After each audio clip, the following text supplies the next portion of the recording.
Welcome everyone, Theo here, back with another, this isn't going to be a game review because I don't think I have enough hours on this game considering what type of game it is to actually make a review.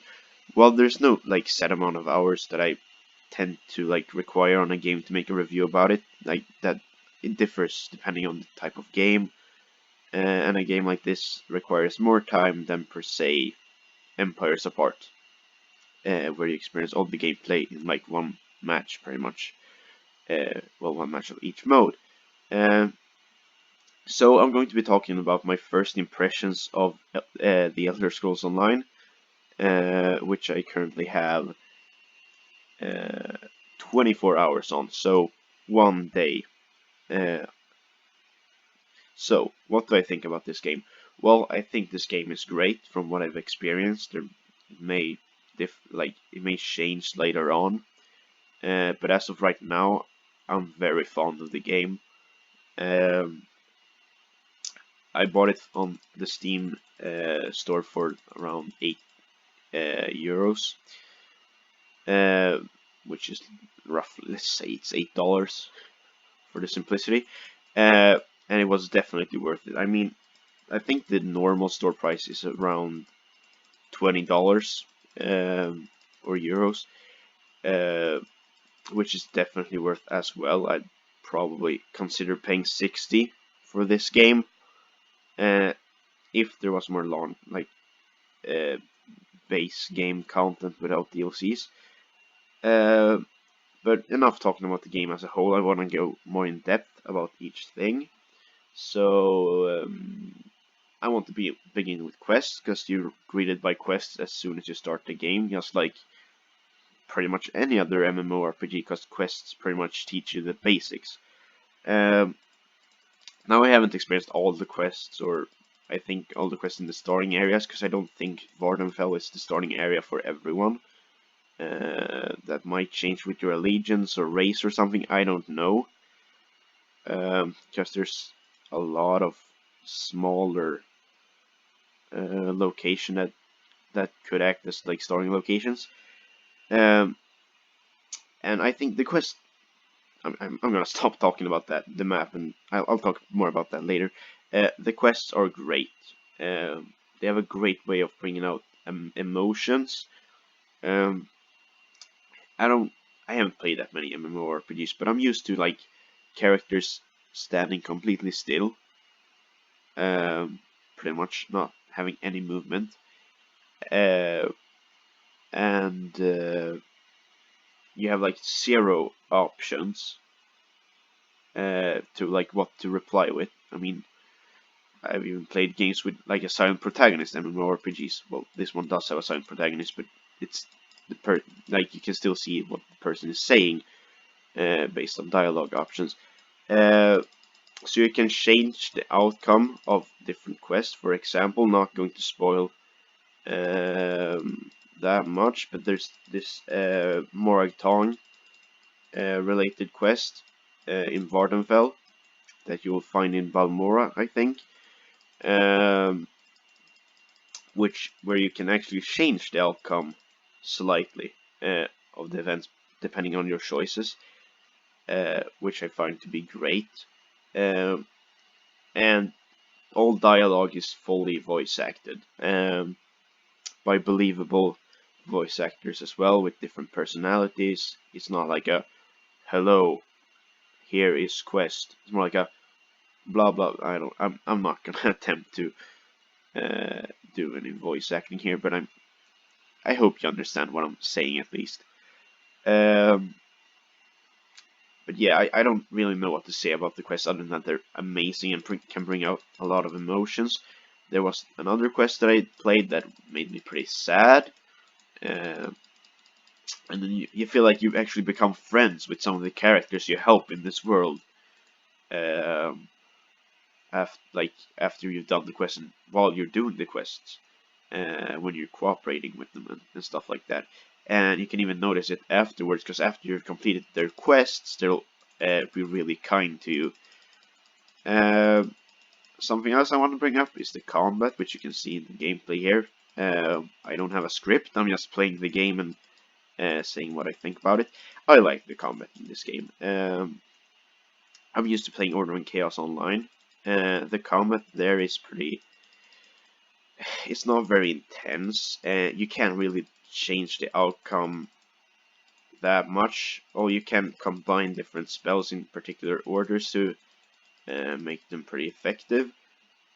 But you can't really, like, there's not a lot of skill involved. It's more like pressing a button or something and standing still, because spells are like guaranteed to hit. Here you can see where things are going to, like opponents can do special attacks, and you can see where those attacks are going to end up, and you can move away from the trajectory, I guess.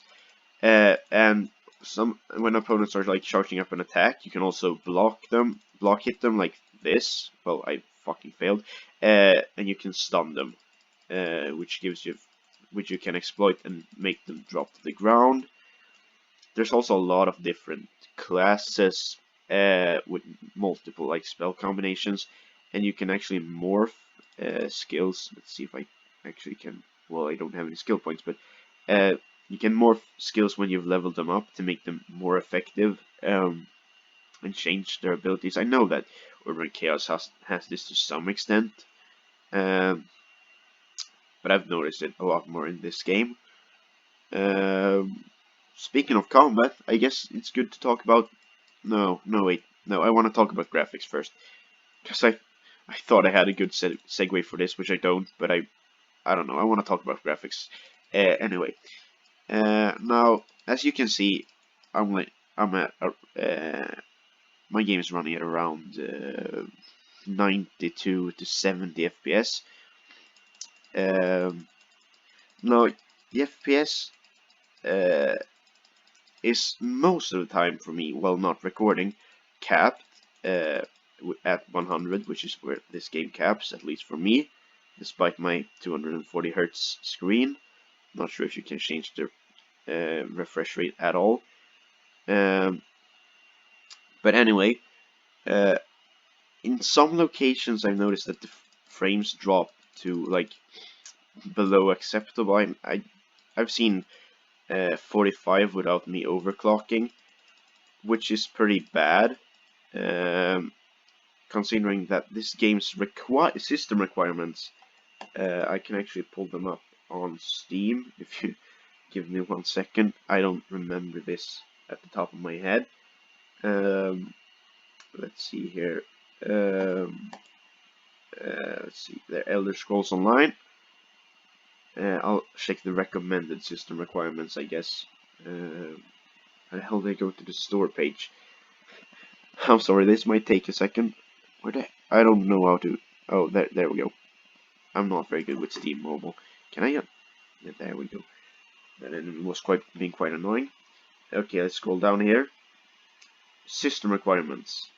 Recommended Intel Core i5 2300. I'm not sure about how powerful that processor is. 8 gigabytes of RAM. Okay. And you need, like, the recommended graphics card is a GTX 750. This is recommended. Okay. I have an Intel Core i7-9750H. I have a laptop, and RTX 2080. Okay, and I sometimes I drop below 60. I've noticed 45 without overclocking, and 59 with overclocking. And that's on an RTX 2080, which is multiple times better than a GTX 750. Now, I don't notice low frame rate, like, well, out in the forest or something. But I do notice it in major cities. Why does this happen? I have no clue. I want to say because there's a lot of NPCs being loaded in and players. But that's not the case, because when you're in dungeons, there's sometimes like 20 enemies at once, and people are casting spells everywhere. But you can go into Balmora, and you will be at around that's where I've experienced the lowest frame rate ever, 45 for like 1 second, but still, Uh, it shouldn't drop that low, especially like either they should optimize the game better, uh, or they should uh, change the recommended system settings, because that's for someone with a worse PC than I have is going to have a lot of problems with that. And I've even turned down the render distance to 56, and that's still, I mean, that's pretty good render distance. Anyway, dungeons, because I was talking about dungeons earlier, so I guess that's something I should talk about now. Uh, Dungeons are okay. Okay, they aren't the most fun thing. Fights can be pretty damn long if you have a really bad team. For people who've played Order and Chaos Online, imagine the Mangler fighting the Mangler with a good uh, with a bunch of people there, with good DPS. People don't die all the time. That's roughly how long uh, a boss fight is going to take if you have a bad team, and that is quite a long time. Uh, I've never experienced the dungeons actually being hard. I guess for players, it's not that difficult. I mean, one player would be impossible, which is one thing I really like about the dungeons in Order and Chaos Online, because the dungeons there, you can do them solo if you're a high enough level. Here you need to do it with 4 players. If you're not doing it with 4 players, you're going to be screwed. Like, no matter the level, because there's not that much level difference in this game. Like, your stats are going to improve by quite a lot, but I mean, it's not like game changing. Like, you can be level 20 and still defeat a level 40 in a 1v1, which I've done in the PvP, which I'm going to talk about now because I was talking about it earlier, like 2 seconds ago. I love the PvP in this game. I've never been fond of doing the PvP in Order and Chaos Online. I only did it because I really wanted some of the armor you can get in some mounts and weapons and stuff. Uh, but in this game, I really like the PvP because in Order and Chaos Online you have like, I think you have 2 modes. No, one mode. Do you have 2 modes? I don't know. Which is like 2v2 duos. Uh, and I do like that mode. It can be fun, but you're going to encounter people that absolutely suck at the game. Uh, but on Elder Scrolls Online, there's teams of 4. Um, so there's a lot of teamwork involved, and there's Relicant, which is pretty much capture the flag. There's Chaos Ball, where you, I don't know if you've ever played like a game where you pretty much take something, and everybody else is going to try to get it from you. And the longer you have it, the more points you get, or some timer decreases or something. Yeah, that's pretty much Chaos Ball. So one person obtains the ball, their teammates pretty much have to protect them while they run around with the ball trying to escape everybody else uh, in the match. Um, those are the only game modes I've experienced, but there's like team deathmatch as well. I can't really give like a full opinion on the PvP because I've only experienced 2 modes, and I've played like 5 matches of PvP, I think, at 3 a.m. I'm not sure if there's that much more to talk about. One thing I like about this game is that there's mounts. Well, I was going to get on my mount, but this guy interrupted me. But there are mounts if you've played Order and Chaos Online. I know I mentioned that game a lot, but it's like my favorite game of all time, and this happens to be an MMORPG. Um, but if you love mounts, there are mounts in this game. From what I can tell, they're not easy to acquire. I see a lot of like level 500s or something sticking with the starter tame, starter mount. Sorry, this brown horse here. Now you can buy mounts from people, from like stable. I don't even know what it's called, like mount salesman or something. Or you can go to the crown store right here, and you can buy mounts. Now these mounts are pretty cool. Not sure about their stats. However, the Crown store is pretty much a store that can only be accessed by spending like real money. I'm not sure if you can get crowns later on easily, but you start off with 500 crowns. For 500 crowns, uh, you can buy well, you can buy one pet, and that's the Domino Pig here, which is still a pet. Um, and I guess you can buy some utility stuff, but that's one thing I'm not too fond of. While this game isn't pay to win necessarily, there's a lot of content locked behind like a paywall, so you have to pay to get access to some of these features. Now the game is $20, I think, the base game, but then there's DLC. There's lots of DLC. I mean, look at this: Dark Brotherhood, 2,000 crowns, which I think that's nearly $20 or something. Uh, so that's not great.